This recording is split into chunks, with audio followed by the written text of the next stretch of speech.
سیدنا علی کرم اللہ وجہ الکریم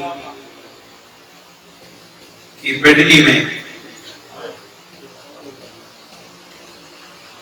تیر پیوست ہو گیا.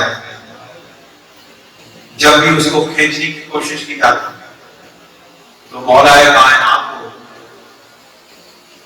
سخت درد کی کیفیت سے گزرنا پڑتا اور آپ اس تیر کو کھینچنے کی تھے. صحابہ کرام رضوان اللہ تعالیٰ علیہم اجمعین سے سیدنا علی المرتضیٰ کرم اللہ وجہ الکریم کی یہ تکلیف دیکھی نہ جاتی. کتنا پیار تھا صحابہ کو مولا علی سے کہ تکلیف مولا کائنات کو علی المرتضیٰ کو ہے اور اس کی چبھن صحابہ اپنے دلوں میں محسوس کرتے ہیں. قرآن اسی چیز کی گواہی دیتا ہے کہ رحماء بینہم، کہ یہ صحابہ میرے محبوب کے یہ غلام یہ اشداء علی الکفار ہیں لیکن رحماء بینہم کی تصویر کی گئی.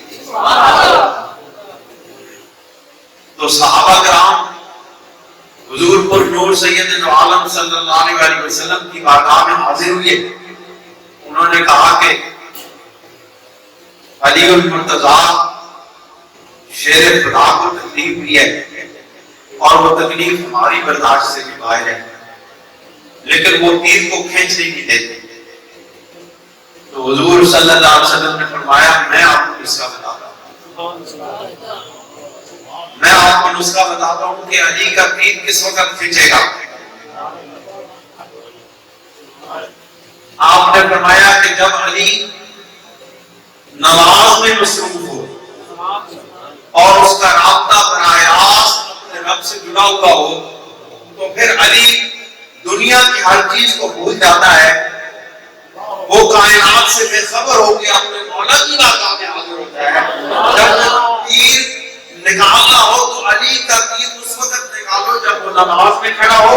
علی کا تیر جو کہ اسے محسوس بھی نہیں ہوگا تو وہ اپنے مولا کے جلووں میں گھستا کرے.